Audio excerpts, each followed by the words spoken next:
বই নেবে বা পড়বে? আমার বইটা কেন কিনবে? আমাদের প্রত্যেকটা মানুষের জীবনে অপূর্ণতা রয়েছে। অপূর্ণতা ছাড়া কখনো মানুষ হয় না। কোনো মানুষ বলতে পারবে না সে সম্পূর্ণ পরিপূর্ণ। আমরা কেউই পরিপূর্ণ নই। আর এই বইয়ের গল্পটি একদমই চলমান গল্প। সো আপনার আমাদেরই গল্প, ভালো লাগবে। কি মেসেজ দেবেন বইতে? বইটির নামই তো অপূর্ণতা। সো বইটির কোথাও আমাদের মানুষের যে অপূর্ণতা থেকে যায় তার রয়ে গেছে, তা আছে। সো বেসিক একটু আপনি এই অপূর্ণতার বইটা বানানোর উদ্দেশ্যটা কি? অন্য মানে অন্য নাম দেওয়া তো আচ্ছা, উচিত ছিল। অপূর্ণতা বানানোর উদ্দেশ্য হচ্ছে ওই যে বললাম যে আমাদের মানুষের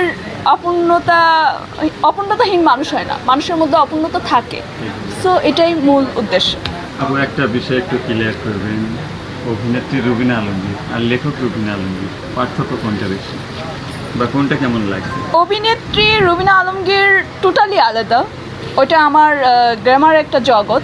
আর লেখক রুবিনা আলমগীর এই মানুষটা আলাদা। এই মানুষটা তার মনের কথা, তার নিজের কথা, তার সত্য কথাগুলো হচ্ছে লেখার মাধ্যমে প্রকাশ করে, যা কিনা বই উপন্যাসে প্রকাশিত হয়।